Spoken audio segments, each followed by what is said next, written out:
लावारिस लाश। राष्ट्रीय अपराध रिकॉर्ड ब्यूरो एनसीआरबी के मुताबिक पिछले 6 सालों में करीब 2 लाख से ज्यादा पाई गई लाशें लावारिस थी, जिनकी कोई पहचान तक नहीं हो पाई। कुछ दिन गुजर जाने के बाद जब इन लाशों की कोई पहचान नहीं हो पाती, तब इन अज्ञात शवों का विज्ञापन अखबारों में दिया जाता है। ऐसे अज्ञात शवों को शमशान या कब्रिस्तान में रियायत दी जाती है, मगर अफसोस की बात है कि ऐसी लाशों को कोई कंधा देने वाला नहीं मिलता और इसी कारण ऐसी लाशें खराब होने लगती हैं। अक्सर इन लाशों को शमशान पहुंचाने का काम ड्रग एडिक्ट्स, जिन्हें नशे की लत होती है, ये लोग थोड़े से पैसों के लिए इस तरह का काम करने को तैयार हो जाते हैं। देश के कई मुर्दा घरों में लाशों की तादाद उनकी क्षमता से ज्यादा है और जब किसी शव का कोई दावा करता है तो उसे वो शव तुरंत सौंप दिया जाता है। कई दफा कई जरूरी कार्रवाइयां भी नजरअंदाज कर दी जाती हैं, जिनका वैसे पालन किया जाना जरूरी होता है।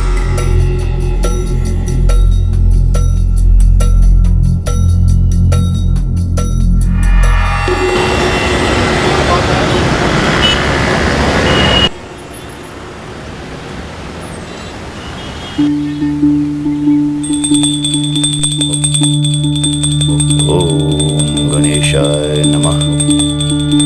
ओम चंद्राय नमः। ओम सूर्याय नमः। ओम शुक्राय नमः। ओम शनिश्चराय नमः।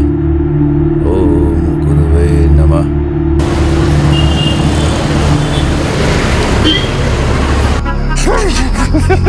चुप गए। बहुत पी ली यार, कल नहीं पियेंगे। नहीं, कल नहीं पियेंगे।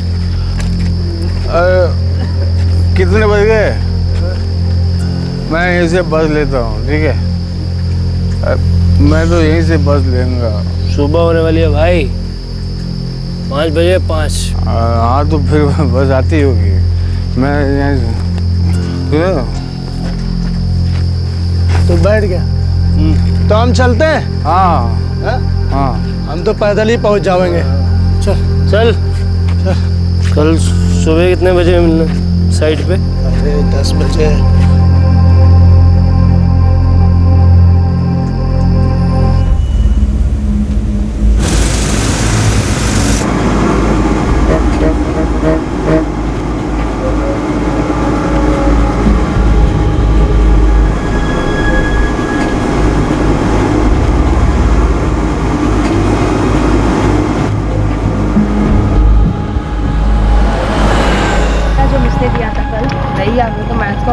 खत्म ही नहीं हुआ, टाइम ही नहीं मिला पूरा। अरे वो मैथ्स का एक्सरसाइज समझा क्या? हाँ इजी तो है लेकिन फिर भी पड़ेगा उसमें से 2-3 जो क्वेश्चन है ना,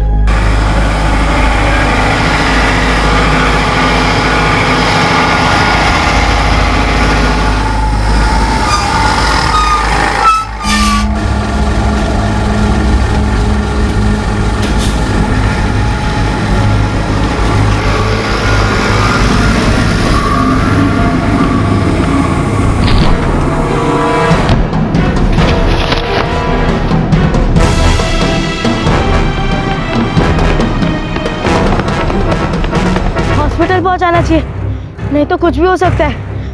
लेकिन ले कैसे जाओ हॉस्पिटल?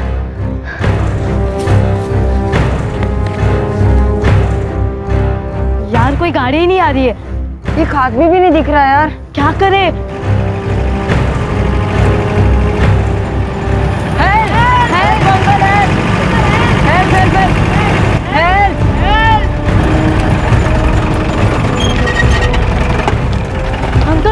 अंकल वो देखो, उनका एक्सीडेंट हुआ है अंकल। बस ने टक्कर मारी, उन्होंने काफी चोट आ गई है अंकल।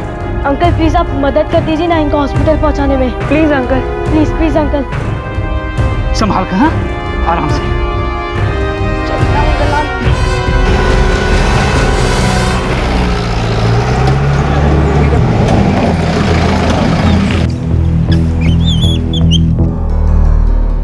जब हम स्कूल जा रहे थे तभी हमने इन्हें देखा। जिस बस से वे उतरे उसी बस ने उन्हें ठोकर मार दी और फिर वो नीचे गिर गए। वे लड़खड़ा रहे थे, ऐसा लगा जैसे वो नशे में हो। हमने इन अंकल को रोका और इनके साथ हम इन्हें यहाँ ले आए। बेटा आप लोगों ने बहुत अच्छा काम किया, अब हम इनकी देखभाल कर लेंगे और पुलिस को भी बता देंगे। आप लोग वापस स्कूल जाओ। जी।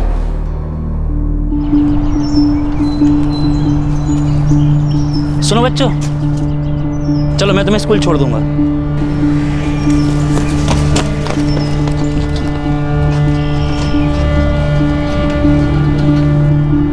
कोई बात नहीं बेटा, तुम पीछे बैठ जाओ।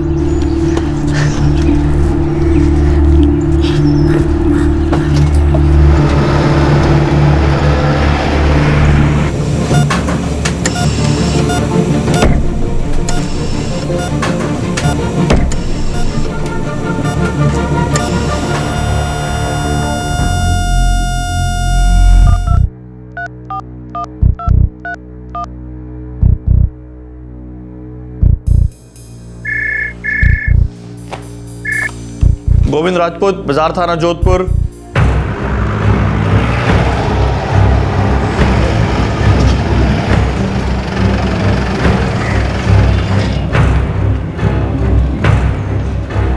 कोई ऐसी चीज जिससे पता चल सके कौन है? मेरा मतलब कोई आइडेंटिफिकेशन? नहीं, कुछ भी नहीं, ना कोई पर्स ना कोई मोबाइल।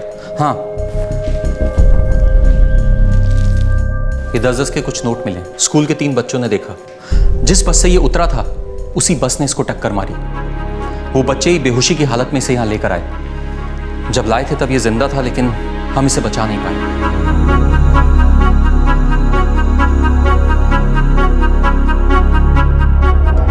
वो नशे में धुत था। जिस बस से वो उतरा उसी बस ने उसे टक्कर मार दी। स्कूल जा रहे 3 बच्चों ने ये देखा और उसे तुरंत अस्पताल पहुंचाया, लेकिन फिर भी इस शख्स को बचाया नहीं जा सका। उसके पास ऐसी कोई चीज नहीं मिली जिससे उसकी पहचान की जा सके। अखबार में विज्ञापन दिया गया कि अगर कोई जानकार या रिश्तेदार है तो आए और शव की पहचान करे। और फिर मौत के 10 दिन बाद कहीं जाकर इस शव को एक पहचान मिली।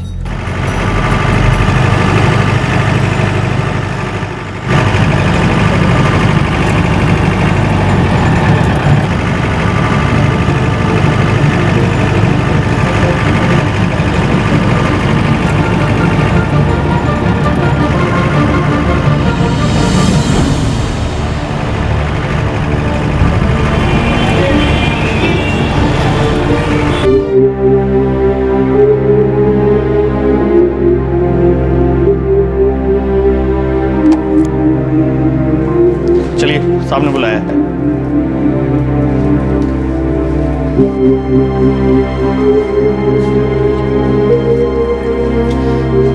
ये बाड़मेर में रहता है सर। मेरा चचेरा भाई है गोपाल सिंह। इसकी पत्नी घर पर है, लेकिन हम लोगों ने उसे बताया नहीं अभी तक।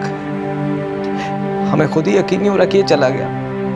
जोधपुर किसी काम से आया था? बेरोजगार चल रहा था सर। 4 हफ्ते पहले इसने मुझसे कहा था कि जोधपुर कोई काम ढूंढने जा रहा है, लेकिन पता नहीं कहाँ से उसे शराब पीने की लत पड़ गई। खूब शराब पीने लगा था सर। काफ़ी पैसा बर्बाद किया। पढ़ा लिखा था सर, MBA किया था, लेकिन एक धुत सवार हो गई थी अपना बिजनेस करना। आप दोनों? गोपाल हमारा भी चचेरा भाई था। अनिल ने अखबार में खबर देखी तो इसे समझ नहीं आया कि उसकी वाइफ को कैसे बताएं। अभी 1 साल पहले ही तो शादी हुई थी दोनों की। हम लोग अभी तक गोपाल की माँ तक को बताने की हिम्मत नहीं जुटा पा रहे हैं। अकेली हैं बेचारी। गोपाल के पिताजी तो रहे नहीं, गांव में भी किसी को कुछ नहीं बताया। लगा कि पहले चलकर पक्का तो कर लें, बात सही भी है या नहीं। मुझे तो अब भी विश्वास नहीं हो रहा कि ये गोपाल ही है।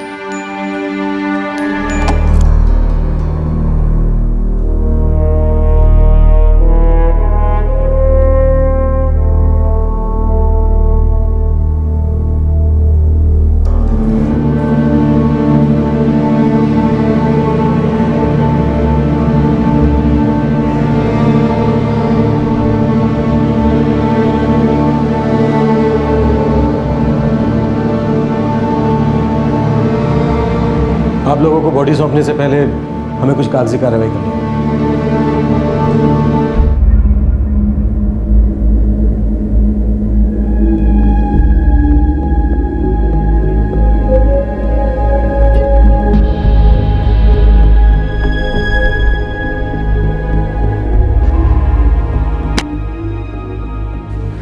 ठीक है, अब आप बॉडी ले जा सकते हैं।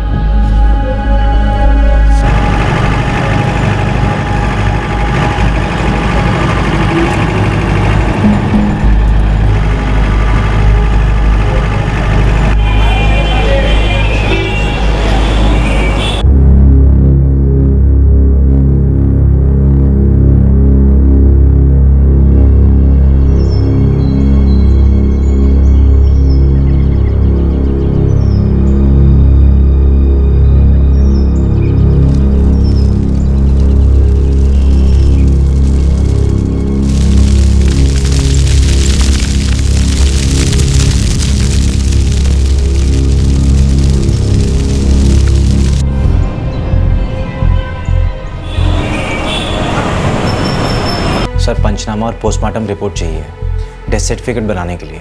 वो गोपाल की माँ और उसकी वाइफ को ज़रूरत पड़ेगी, वरना कहीं बेनिफिट्स मिलेंगे नहीं। ठीक है, थोड़ी देर लगेगी, आप तब तक इंतजार कीजिए।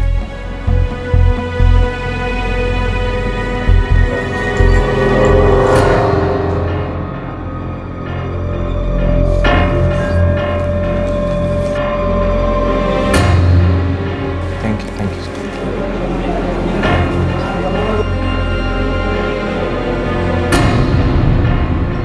13 अगस्त को अंतिम संस्कार किया था सर। देखता हूँ।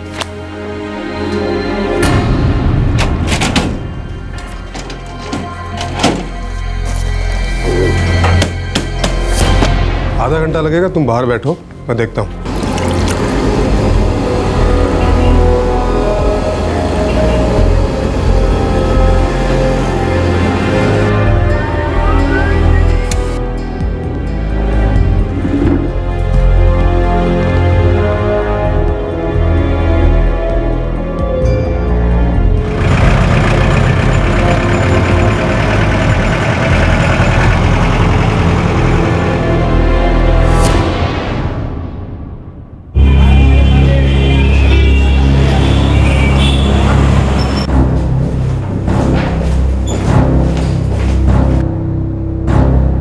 सर, दीपक प्रसाद का मोबाइल दोबारा चालू हो गया है। उसमें कोई नया सिम डाला गया सर। कौन यूज कर रहा है ये फोन? जोधपुर मार्केट एरिया में कोई कपिल शर्मा है सर।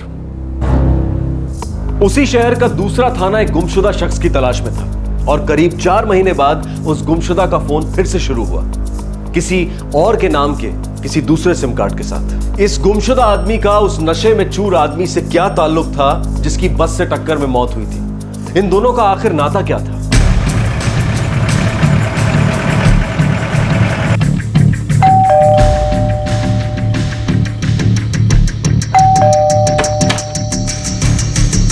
कपिल शर्मा? वो मेरे हस्बैंड है। क्यों? कहाँ है वो? घर पे ही है। बात क्या है? 4445768898।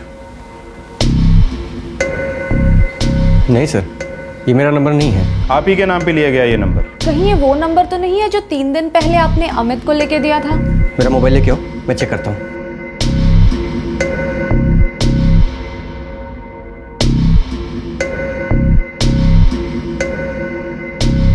ट्रिपल 45768898 यही नंबर है सर?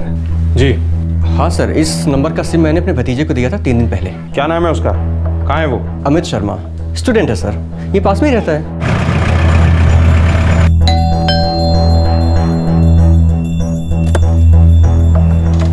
अरे कपिल, आओ।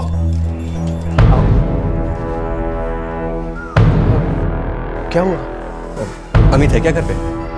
है, लेकिन बात क्या है? अमित बेटा। आया पापा।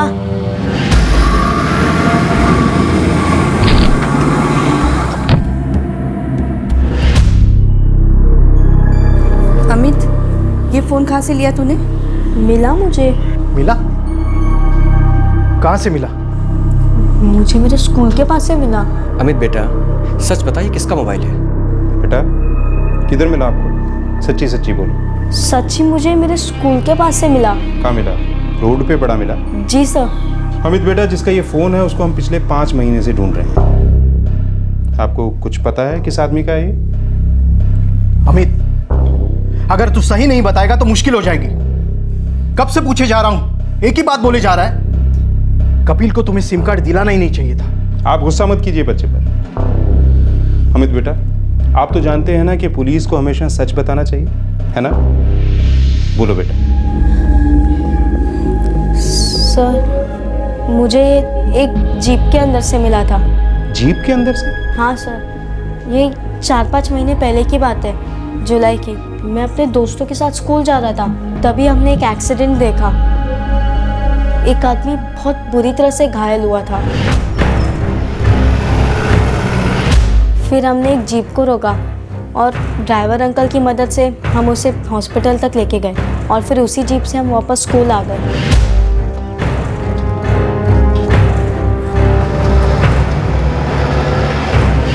जब मैं जीप में पीछे बैठा था तभी ये मोबाइल मुझे वहाँ पड़ा मिला। मजा तो आगे बैठने में ही आता है यार। सच में यार विवेक, अगर चलाने को मिल जाए ना तो और भी मजा आ जाए, ताकि एक और एक्सीडेंट हो जाए। पीछे बैठने का जो मजा है उसका पता नहीं है तुम लोगों को।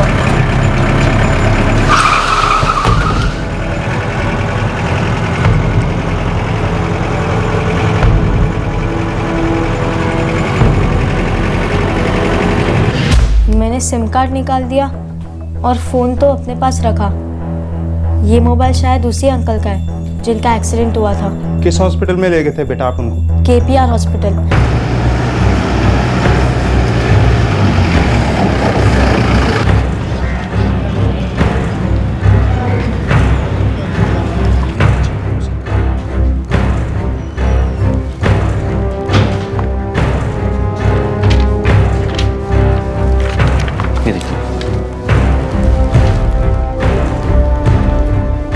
वो आदमी बचा नहीं। हमने उसका पोस्टमार्टम किया था और उसके पास से कोई भी पहचान की चीज़ नहीं मिली। फिर हमने बाजार थाना पुलिस स्टेशन में खबर की थी। फिर बाद में पता चला कि वो बॉडी किसी ने क्लेम कर ली थी।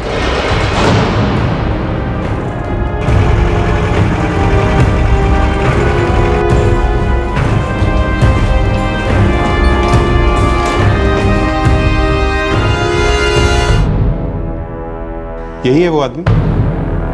सर मैं रिकॉर्ड्स देखता हूँ। इसका तो हमने इश्तेहार दिया था पेपर में। पता नहीं कैसे हमारी नज़र से चूक गया वो। यस सर, सेम आदमी है, वही है।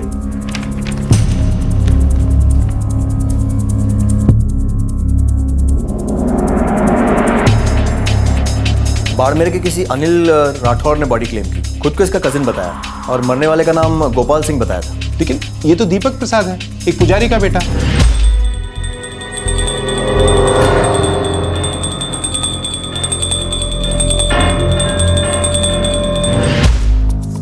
शिवेंद्र प्रसाद बहुत ही अच्छे इंसान है। दीपक उन्हीं का बेटा है। कई बार उनके साथ पूजा पाठ पे भी जाता था, बल्कि कई बार तो मेरे घर भी आया है। मतलब किसी गलत आदमी ने बॉडी क्लेम कर ली।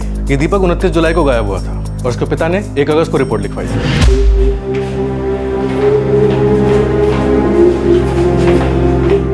क्या बताऊं अशोक जी, दीपक की ना ही पूजा पाठ में कोई दिलचस्पी है और ना ही वो खुद अपने मन का काम कोई ढंग से करता है, ऊपर से पीने की आदत। आप चिंता मत कीजिए पंडित जी, हम खोज लेंगे उसको। सर 2 दिन हो गए भैया को गए हुए, वो ऐसा कभी नहीं करते। अब फिक्र हो रही है सर। आप लोगों को कोई आइडिया है कि वो पीने के लिए कहाँ जाता है, किसके साथ जाता है? सर कहाँ तो पता नहीं, पर हाँ उनके 2 दोस्त हैं, ज़्यादातर उन्हीं के साथ पीने बैठते हैं, किशन और नमन। सर दोनों उन्हीं के साथ कंस्ट्रक्शन साइट पे काम करते हैं।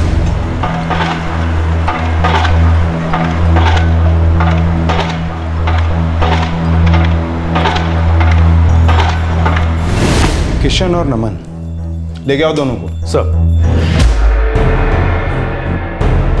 किशन और नमन ने बताया जब दीपक गायब हुआ उसके पिछली रात वो दोनों दीपक के साथ ही थे।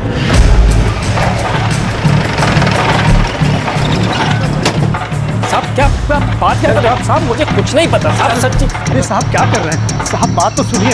हमसे साहब नहीं पता साहब नहीं।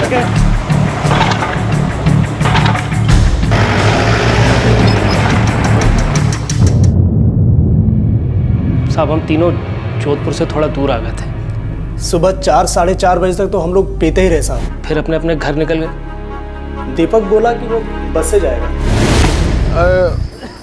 कितने बज गए?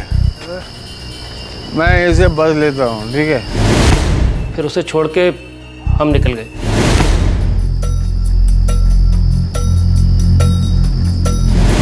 उसके बाद क्या हुआ हम लोगों को कुछ नहीं पता साहब। लास्ट टाइम वही देखा था, जब वो काम पर नहीं आया तो हम लोगों ने पूछताछ की उसकी। किसी को कोई खबर नहीं थी साहब उसकी। लेकिन अनिल राठौड़ के साथ 2 लोग और भी थे जो खुद को उसका कजन बता रहे थे। गोपाल हमारा भी चचेरा भाई था। उन्होंने दावा किया कि गोपाल सिंह उनका कजन है। पंचनामा और बाकी रिपोर्ट्स भी लेकर गए डेथ सर्टिफिकेट बनवाने के लिए।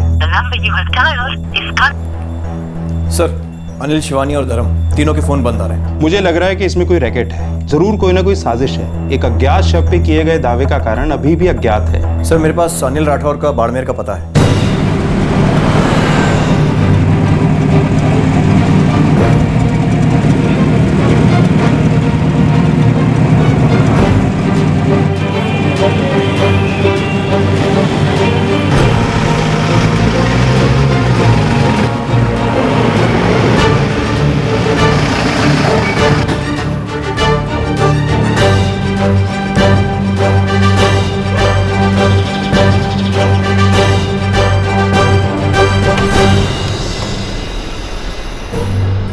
नंबर गलत दिया, हो सकता है एड्रेस भी गलत दिया हो।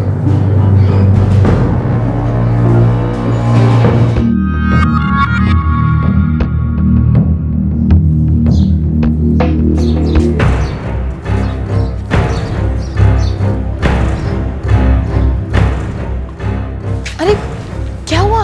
हम यहाँ नहीं जा सकते। क्यों? हमें यहाँ से निकलना होगा, जल्दी चलो यहाँ से, चलो। सुनो, हाँ साहब, क्या हुआ? ये अनिल राठौड़ का ही घर है ना? नहीं साहब, यहाँ तो कोई अनिल राठौड़ नहीं रहता। पक्का कोई चाल है। 12/16 यही है? हाँ साहब, पता तो यही है। अनिल राठौड़ गोपाल सिंह का चचेरा भाई, उसने ये पता दिया था। गोपाल सिंह? हाँ, गोपाल सिंह। हाँ साहब जी, ये गोपाल सिंह का ही घर है। अनिल राठौड़ ने कहा था कि गोपाल सिंह उसका चचेरा भाई है और गलत बॉडी की पहचान की। साहब ये तो पता नहीं, पर यहाँ गोपाल सिंह अपनी पत्नी कविता के साथ रहता है। सर, अनिल राठौड़ ने गोपाल सिंह की बीवी का नाम भी कविता ही बताया था। लगता है कोई साजिश है, कोई ना कोई राज जरूर है इस सब के पीछे। सर कहीं ऐसा तो नहीं गोपाल सिंह जो यहाँ रहता है वो अनिल राठौड़ बन के आया और गोपाल सिंह के नाम से लाश की पहचान करके ले गया ताकि खुद को मरा हुआ साबित कर सके? दरवाजा तोड़ के अंदर छानबीन करते हैं।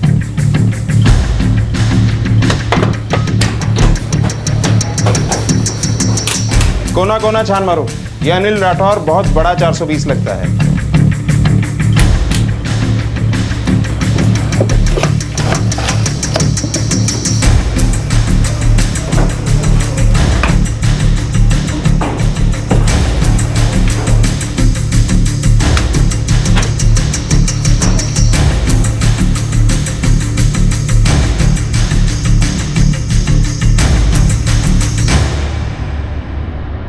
साहब ये गोपाल और उसकी पत्नी कविता है।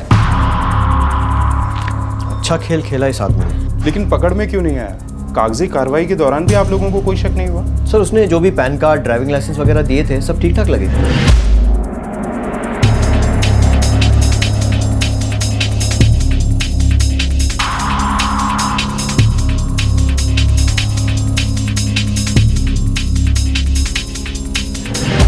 हद है, इस आदमी ने हमारे द्वारा दिए गए इश्तेहार की फोटो की काट-छांट की, माफ किया और फिर शायद उसी से डुप्लीकेट पैन कार्ड और ड्राइविंग लाइसेंस बन गए। बड़ा शातिर है ये आदमी। इसने एक नकली नाम रखा अनिल राठौड़। गोपाल सिंह का मैरिज सर्टिफिकेट भी इसने पेश किया जो इसके पास था ही, क्योंकि ये खुद गोपाल सिंह है। इसलिए सारे कागजात फर्जी लगने का सवाल ही नहीं उठता। इसने इतनी बड़ी साजिश की, इस सब के पीछे इसका कोई मकसद तो होगा। सर, शायद मैं वो मकसद जानता हूँ। सर पंचनामा और पोस्टमार्टम रिपोर्ट चाहिए डेथ सर्टिफिकेट बनाने के लिए। वो गोपाल की माँ और उसकी वाइफ को ज़रूरत पड़ेगी, वरना कहीं बेनिफिट्स मिलेंगे नहीं। बेनिफिट्स? फायदे? इंश्योरेंस। खुद को मरा हुआ दिखा के, एक्सीडेंटल डेथ दिखा के इंश्योरेंस कंपनी से रकम हासिल करना। फिर तो जरूर किसी न किसी इंश्योरेंस कंपनी में क्लेम किया। हमें पता करना होगा कि पिछले 5 महीनों में गोपाल सिंह के नाम से कौन सी इंश्योरेंस कंपनी में क्लेम किया गया। ये क्या खेल चल रहा था? क्या साजिश रची जा रही थी? एक अज्ञात शव, एक लावारिस लाश को नाम मिला, पहचान मिली, मृत्यु प्रमाण पत्र भी मिला, लेकिन सब झूठे, फर्जी।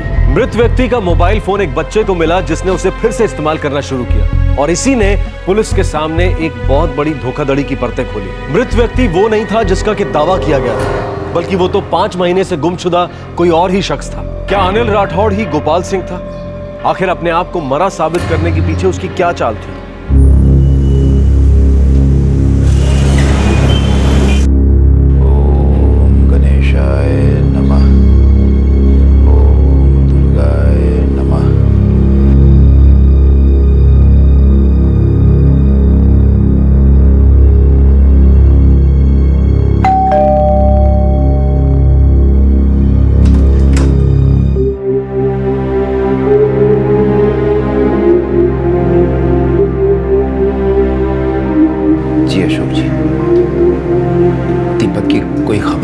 जी पंडित जी, खबर है।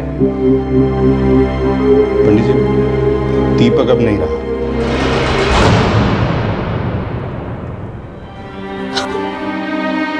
आपको कैसे पता चला सर? हुआ क्या? कहाँ मिले आपको भैया? वो हमें मिला ही नहीं है राकेश। दीपक 29 जुलाई को ही गुजर गया था। इसका पता अब 5 महीने बाद चल रहा है? जी दरअसल किसी गलत आदमी ने बॉडी क्लेम कर ली थी। गलत आदमी ने बॉडी क्लेम कर ली थी? क्या मतलब सर? मतलब किसी ने उसको अपना रिश्तेदार बताया और बॉडी ले ली। पर क्यों? कोई ऐसा कैसे कर सकता है? वो मेरा बेटा था दीपक, मेरा बेटा था। कोई गलत इरादा था। दीपक जिस बस से उतरा उसी से घायल हो गया। अस्पताल में इलाज हुआ लेकिन बचाया नहीं जा सका। उसके पास कोई पहचान की चीज नहीं थी। जिस थाने में मामला गया उन्होंने एक इश्तेहार दिया और कुछ लोग आए और उसकी बॉडी क्लेम करके ले गए। कौन से थाने में? बाजार थाना पुलिस स्टेशन। उन्होंने आपको खबर नहीं दी? मतलब आप ही ने तो कहा था कि आपने भैया की तस्वीर हर थाने में पहुंचा दी है। जी मैं मानता हूँ गलती तो हमसे हुई है। दीपक का शव अब तक तो उसका अंतिम संस्कार भी कर दिया गया होगा। जैसा मैंने आपको कहा कि कोई गलत इरादा था, लेकिन बाजार थाना पुलिस इस मामले की जांच में लगा है।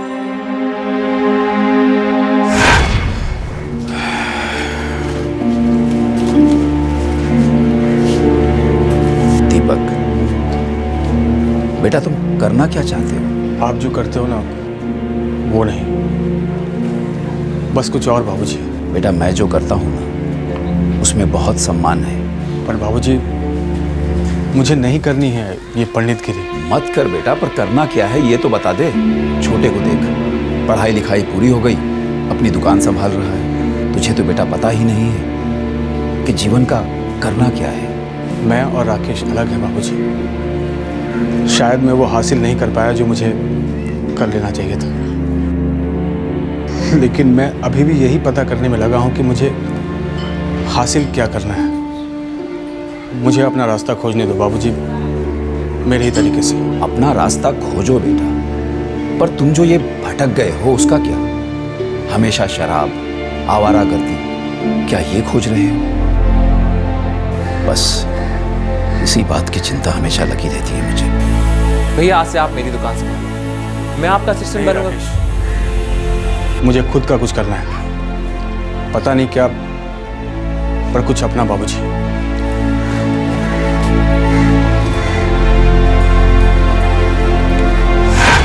बहुत तकलीफ में था वो, बहुत मुश्किल से गुजर रहा था। मेरा पहला बच्चा था, इसलिए मैं उसके दर्द को अच्छी तरह समझता था। राकेश की तरह काम तो नहीं कर पाया, पर वो खुद का कुछ अपना करना चाहता था और दुनिया से ही चला गया। गुमनाम की मौत मारा गया। सभी थे उसके अपने, सारा परिवार था, लेकिन एक लावारिस की तरह इस दुनिया से चला गया वो।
काम को बहुत ही बारीकी से अंजाम दिया गया है। सर 4 और इंश्योरेंस कंपनीज में बात करना बाकी है।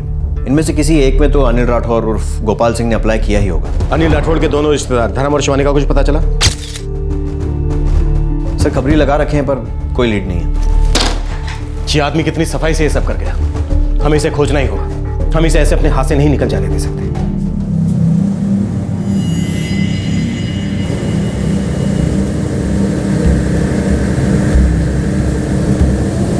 अब कहाँ जाएंगे हम? पता नहीं, लेकिन कहीं ना कहीं तो जाना ही पड़ेगा। पैसे कब मिलने वाले हैं? उसका भी अभी तक कुछ नहीं पता।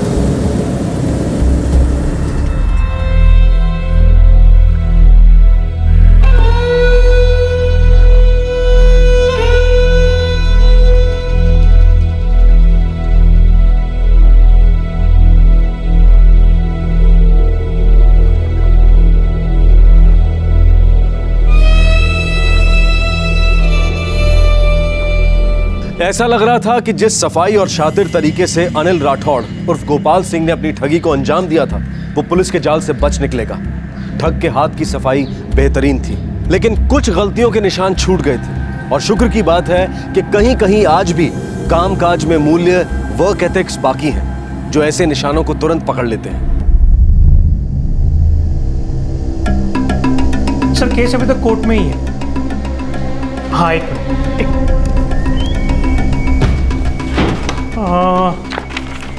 गोपाल सिंह उम्र 25 साल, बाड़मेर निवासी और बेनिफिशियरी है उसकी मां सर रूपमती। केस कहां तक पहुंचा है अभी? अब तक 2 सुनवाई हुई है सर। अर्जी आई थी अगस्त 2011 के आखिर में। एक्सीडेंट केस था सर, और मेडिकल जांच के मुताबिक वो आदमी नशे में भी था। सर एक्सीडेंट केस में डिस्प्यूट होता ही है अक्सर, इसलिए हमने मुकदमा भी किया। गोपाल सिंह का 60 लाख का इंश्योरेंस है सर। मौत भले ही दुर्घटना में हुई हो, लेकिन वो आदमी नशे में भी था। हम एक बार केस की फाइल देखना चाहेंगे। श्योर सर, मैं फाइल लेके पहुंचता हूँ।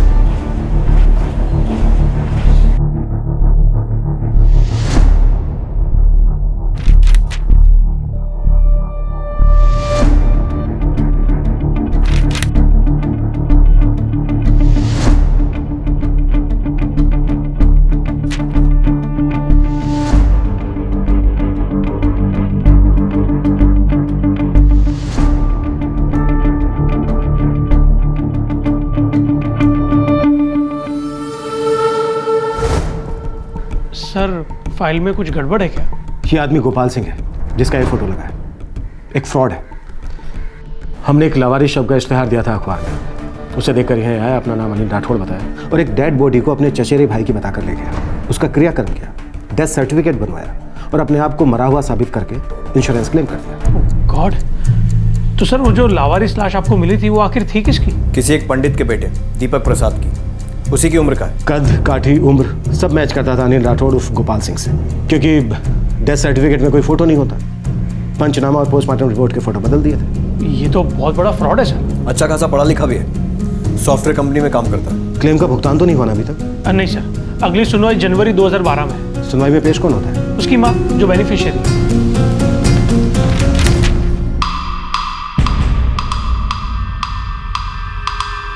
वाडमेर का वही एड्रेस दिया जो अनिल राठौड़ ने दिया था। जाहिर है सर, उसी पते का इस्तेमाल करेगा ताकि अदालत का नोटिस भी वहीं पहुंच सके। माँ, बेटा, बीवी सब शामिल। वीरेन सर, उस कंपनी में भी पता करो जहां वो काम करता था। सर रूपमती के जो लॉयर है उसे मैं जानता हूँ। कौन है वो? चंद्रेश अग्रवाल।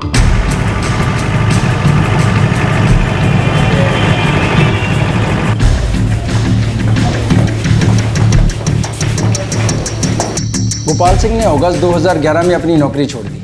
3 अगस्त 2011 को ये रेजिग्नेशन लेटर दिया।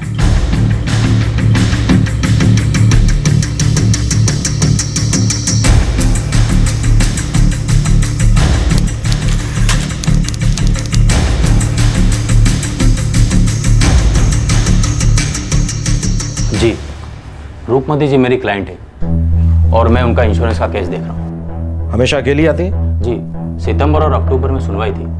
वैसे बात क्या है? जिस बेटे का इंश्योरेंस क्लेम कर रही है वो बहुत बड़ा ठग है, जिंदा है अभी। उसने एक लावारिस लाश हासिल की, गलत सलत कागज तैयार किया और अपने आप को मरा हुआ साबित कर दिया।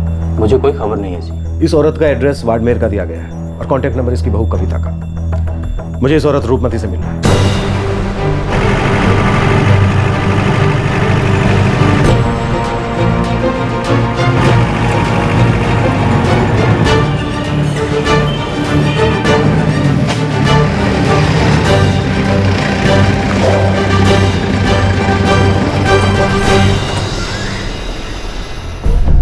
गोपाल सिंह की माँ को कई बार यहाँ देखा है। मतलब यहाँ नहीं रहती हूँ?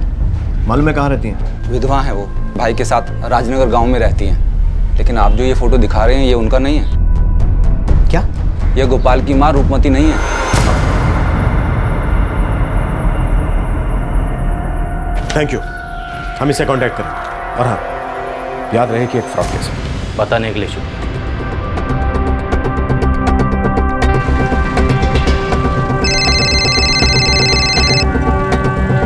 वीरेन, रूपमती के वकील से उसका नंबर मिल गया है। सर ये जो औरत है रूपमती, ये तो नकली निकली, वो तो कोई और ही है। क्या बोल रहे हो? हाँ सर, मैंने ये गोपाल सिंह के पड़ोसी से पता किया है। उसका कहना है कि गोपाल सिंह की माँ अपने भाई के साथ राजनगर गांव में रहती है। कितना बड़ा शातिर बदमाश है। लेकिन सबसे पहले इसकी इस नकली पाखंडी माँ को देखते हैं जरा।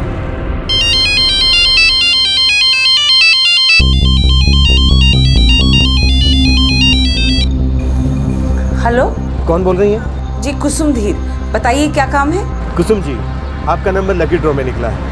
हमारे सर्वे में आपके नंबर को प्राइज के लिए चुना गया है। हमें आपको कुरियर भेजना है। आप हमें अपना एड्रेस देंगे प्लीज? अच्छा, क्या प्राइज है? अरे ये क्या धोखेबाजी है? मुझे तो कहा था कि प्राइज मिलेगा। बिल्कुल, प्राइज आपको जरूर मिलेगा, लेकिन अभी तो खेल शुरू हुआ है। सभी सवालों के सही जवाब देने के बाद ही खजाने का दरवाजा मिलेगा। इनाम जरूर मिलेगा। पहला सवाल, गोपाल सिंह तुम्हें कहाँ मिला? गोपाल सिंह? कौन गोपाल सिंह साहब? गोपाल सिंह उर्फ अनिल राठौड़, जिसकी मां बनकर इंश्योरेंस क्लेम करने की धोखाधड़ी कर रही हो तुम। अभी बात आई समझ में? वो? हाँ साहब, उसका नंबर है मेरे पास, लेकिन साहब शायद उसका फोन खराब है। मैं भी 1 हफ्ते से कोशिश कर रही हूँ ये जानने के लिए कि कोर्ट की अगली पेशी कब है, लेकिन फोन ही नहीं उठा रहा वो। मतलब तुम उसकी नकली मां बनने का नाटक कर रहे हो? साहब, मैं एक गरीब विधवा औरत हूँ, छोटा मोटा काम करके अपना पेट पाल लेती हूँ, और वो मुझे कचहरी के बाहर ही मिला था। खुद आया था वो मेरे पास।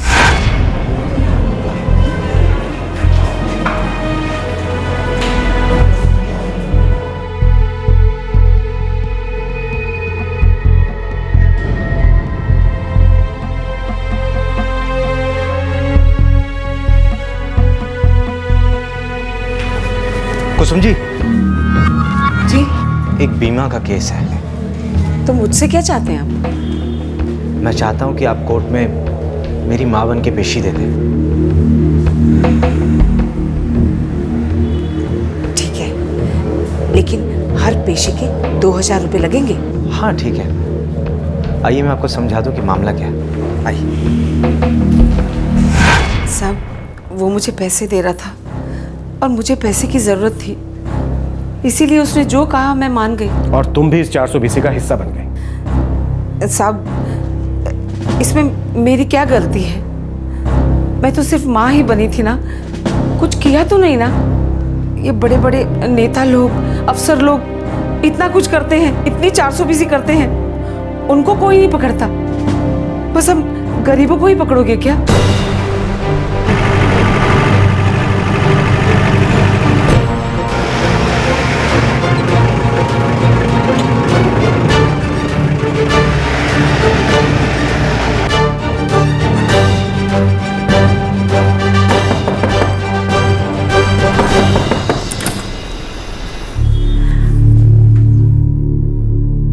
जी, आपको किससे मिलना है? रूपमती जी। जी मैं ही हूँ।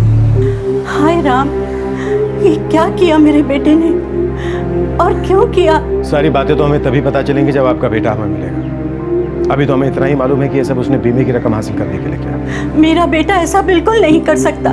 रूपमती जी, आप हमें बस इतना बता दीजिए कि आपका बेटा कहाँ छिपा हो सकता है, और उसके चचेरे भाई बहन धर्म और शिवानी हमें कहाँ मिलेंगे? धर्म और शिवानी तो जोधपुर में रहते हैं, और गोपाल के बारे में उन दोनों को ही पता होगा। जोधपुर में कहाँ?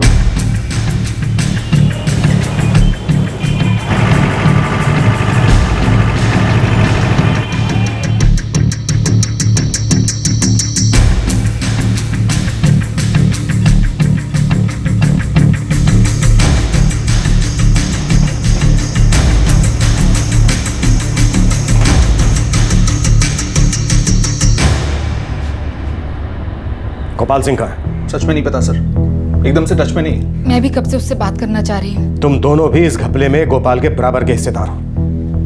लेके जाओ इन्हें और अच्छे से खातिरदारी करो इनकी। नहीं सर, सर मुझे नहीं पता था उसका फ्रॉड का प्लान है। सर मुझे भी नहीं पता था सर। सर अगस्त के पहले हफ्ते में उसका फ़ोन आया था मेरे पास, बोला उसके पास कोई प्लान है पैसा कमाने का। सर गोपाल हमेशा से अपना खुद का बिजनेस स्टार्ट करना चाहता था, उसके लिए उसे पैसों की ज़रूरत थी। उसने मुझसे कहा कि मैं उसके साथ थाने चलूँ और जैसा वो बोले वैसा करूँ। उसकी हाँ में हाँ मिलाता रहूँ सर। वो कहता कुएं में कूद जाते, दूध पीते बच्चे हो तुम।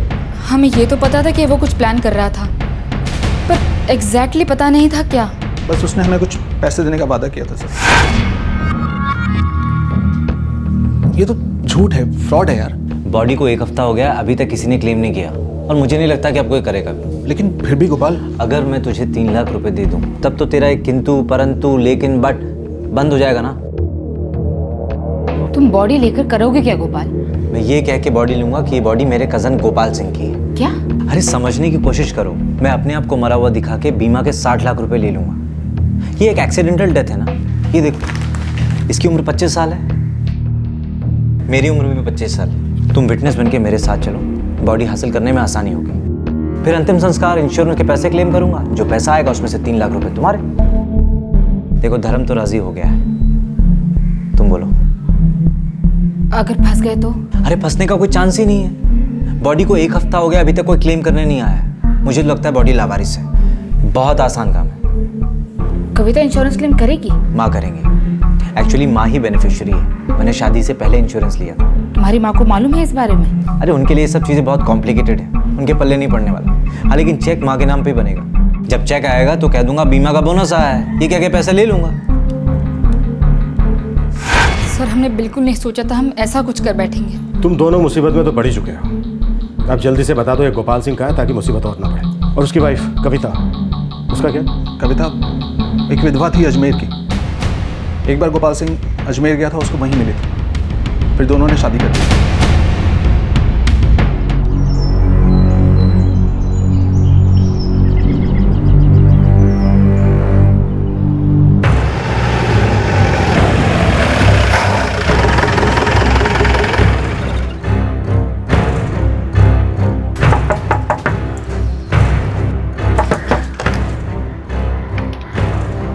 जी कविता सिंह।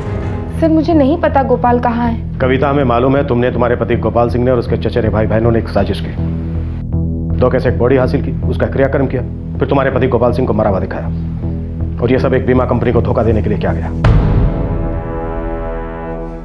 क्या बात है कविता, तुम 1 महीना पहले चली आई और बताया भी नहीं क्यों? फिर गोपाल आया, वो चला गया, फिर लौट के वापस आया ही नहीं। क्या चल रहा है ये सब? कविता, अगर तुम्हें पता है तुम्हारा पति गोपाल सिंह कहाँ छिपा है और तुम हमें नहीं बता रही हो, तो बहुत बड़ी मुसीबत में फंस जाओगे। सर मुझे सच में नहीं पता वो कहाँ है। मैं ये भी नहीं जानती कि उसने ये सब क्यों किया। मैंने उससे पहले ही कहा था कि हम अपनी जिंदगी में खुश हैं, जितना है काफी है। लेकिन पता नहीं क्यों उसे हमेशा से कोई बड़ा काम करना था और पैसे कमाने थे।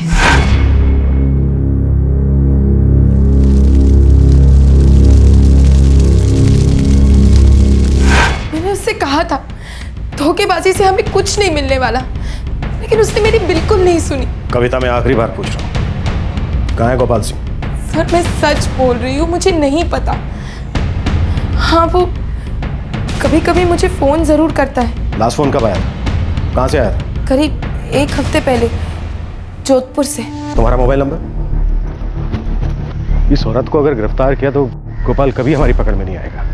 सर इसका नंबर ट्रैकिंग पे डाल देते हैं, लगता है वो अलग अलग नंबर इस्तेमाल कर रहा होगा और इस औरत को पता नहीं लगने देंगे कि हम निगरानी में हैं। आइडिया अच्छा है। हम इस औरत पर नजर रखेंगे तो गोपाल अपने आप हमारे चंगुल में आ जाएगा।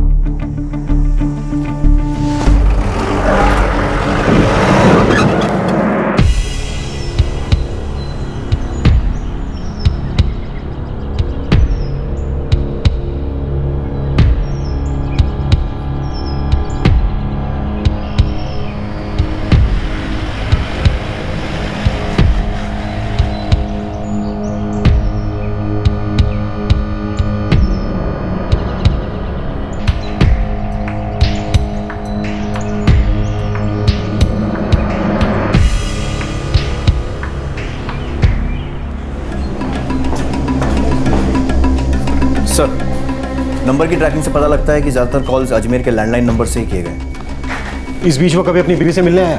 नहीं सर, और ना ही वो उससे मिलने गई। उस पर हर वक्त हर कदम पर नजर रखी जा रही है। हमें इसे किसी भी हालत में पकड़ना ही होगा। ये पहले भी हमें अच्छा खासा धोखा दे चुका है और अब हमारे हाथ नहीं लग रहा है। 3 महीने बीत चुके थे, लेकिन गोपाल सिंह अभी तक पुलिस की पहुंच से दूर था। हालांकि उसके मकसद के बारे में पुलिस सब कुछ जान चुकी थी, पर गोपाल के गिरेबान से पुलिस अब तक बहुत दूर थी।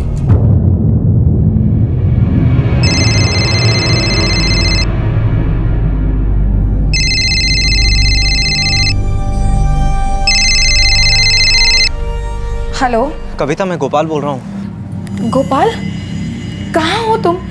घर आ जाओ। अजमेर में हूँ मैं। जानता हूँ पुलिस घात लगाए बैठी है, पर क्या करूँ, कैसे आऊँ? तो गोपाल कब तक भागते फिरोगे? पता नहीं कविता। बस बहुत हो गया, अब घर आ जाओ। नहीं आ सकता कविता, लेकिन प्लीज़ मेरा एक काम कर दो। क्या? मेरे पैसे खत्म हो गए, पैसे की ज़रूरत है। कैसे दूँ तुम्हें? पुलिस मेरे पीछे है। तुम्ही ने जब लास्ट टाइम फोन किया था तब मुझे बताया था ना। मैं जानता हूँ, लेकिन मेरी जेब में फूटी कौड़ी तक नहीं है। धर्म और शिवानी तो पुलिस की हिरासत में है और माँ पर भी पुलिस की नजरें टिकी हुई हैं। तो तुम ही बताओ मैं क्या करूँ? पुष्कर रोड के पीछे वीरान रास्ता है ना, वहाँ एक माता का मंदिर है। बस वहाँ 4 बजे पहुँच जाना। और एक बात सुनो, अपने पापा और किसी और को कुछ बोलना मत। ठीक है। कविता प्लीज आ जाना, पैसे की बहुत जरूरत है।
पापा, अशोक साहब का फोन था। दीपक भैया की बॉडी जिसने क्लेम की थी वो पकड़ा गया।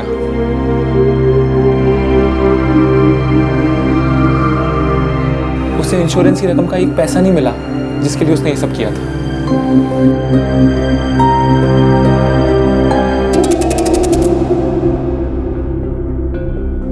मैं अपने काम से बहुत तंग आ चुका था सर। अपना कुछ नया शुरू करना चाहता था। लोन के लिए अप्लाई किया, बहुत कोशिश की, पर नहीं मिला। इंश्योरेंस के ऊपर जो रकम मिलती है बहुत कम होती, किसी काम नहीं आता। मेरा डेस्परेशन बढ़ता जा रहा था सर।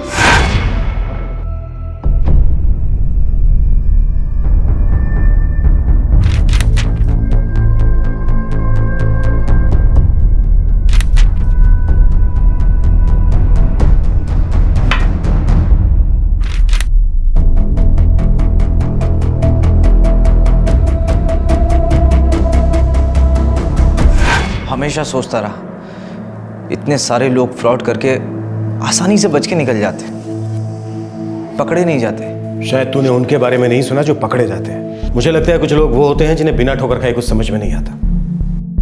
जब तक खुद का हाथ नहीं जला लेते उन्हें आग की ताकत का अंदाजा नहीं होता। उम्मीद है अब तेरी समझ में आ गया होगा। मैं तो हमेशा यही सोचता रहा कि इस बॉडी को कभी कोई क्लेम नहीं करेगा, तो क्यों ना उसे मैं अपना नाम दे दूं। इंश्योरेंस के लाखों रुपए मुझे मिल जाएंगे, मैं एक नया बिजनेस शुरू कर पाऊंगा। अपनी जिंदगी बना पाऊंगा। एक लाश के ऊपर अपनी जिंदगी बनाने चला था तू। क्या गजब का ख्याल है। पर तूने कभी ये नहीं सुना गोपाल कि गलत राह पर शुरू की जिंदगी बहुत दूर तक नहीं जाती। सच कह रहे हैं आप सर, लेकिन सच तो ये भी है कि मेरे बॉडी को क्लेम करने के बाद अगर उस बॉडी की सही पहचान नहीं होती तो बीमा की रकम मुझे मिल गई होती। पुलिस ने इस मामले में चार्जशीट अक्टूबर 2012 में दायर कर दी थी, लेकिन इस केस में मुकदमा चलना अभी बाकी है। चालबाजी, घपलेबाजी, 420 कभी काम नहीं आती। चाहे कोई कितनी भी मिसालें देते कि लोग इस तरह के फ्रॉड करके कानून की आंखों में धूल झोंकने में कामयाब रहे, लेकिन ज्यादातर ऐसे लोगों का अंत बुरा ही हुआ है। ये कोई ईश्वर का न्याय नहीं, बल्कि एक सीधा साधा सच है। आप मेहनत की कमाई के 10 रुपए भी बड़े गर्व के साथ खर्च करते हैं और उसकी कीमत जानते हैं, जबकि बेईमानी से कमाए 1000 रुपए भी आपके अंदर वैसा एहसास कभी नहीं जगा सकते। सब लोग नहीं तो कम से कम आम साधारण नागरिक ईमानदारी के 10 रुपए में वही खुशी पाता है, चाहे वो उसकी जरूरतों के लिए पूरा भी ना पड़ता हो। लावारिस अनजान शवों की जो दुर्दशा है, क्या उसका दोष हमारी विशाल आबादी का है, या इसका कारण यह है कि हमारे यहाँ गुमशुदाओं की कंप्लेंट्स की निगरानी और रिकॉर्ड्स के रखरखाव की अच्छी व्यवस्था की कमी है, या मामलों को अंजाम तक पहुंचाने की इच्छा की कमी है, या फिर बेसिक सुविधाओं की ही कमी है जो इंसान की मौत को एक इज्जत, एक डिग्निटी दे सके। कुछ लोग बहस करेंगे कि हमारे पास जिंदा इंसान की इज्जत के लिए ढंग की व्यवस्था नहीं है, तो फिर मरे हुए इंसानों का क्या सोचना। ये दलील सरासर खोखली है। हमारे देश की जनसंख्या हमेशा ही अपने वक्त से ज्यादा रही है, लेकिन क्या हमारी योजनाएं आने वाले समय का सामना करने के लिए तैयार की गई हैं, या जिस समय में हम जी रहे हैं उसको मद्देनजर रखते हुए तैयार की गई? चाहे बुनियादी ढांचे की बात हो या फिर सुविधाओं की, हम हमेशा वक्त से पीछे ही रहे हैं। यही सच है, और हमारी कमियों को पूरा करने के लिए हमारे पास बहुत सारे बहाने हैं, शिकायतें हैं, बेकार, अयोग्य और लचर प्रशासनिक रवैये के बारे में हमें सोचने की जरूरत है। जो लावारिस है उसकी परवाह की जरूरत है, क्योंकि उसका गलत इस्तेमाल हो सकता है। हमें इस बात का भी ख्याल रखना है कि देश के लिए हमारी जिम्मेदारी भी कहीं लावारिस ही न पड़ी रह जाए। आपसे फिर मुलाकात होगी क्राइम पेट्रोल दस्तक में एक और नए केस के साथ। तब तक अपना ख्याल रखें, सुरक्षित रहें, और याद रखें, समाज, प्रशासन, उससे सिर्फ शिकायतें ही नहीं, उसके प्रति हमारी कुछ जिम्मेदारियां भी हैं, उन्हें भी पूरा करें। इस तरह के और भी एपिसोड देखने के लिए हमारे चैनल को सब्सक्राइब करें और बेल आइकन दबाना ना भूलें।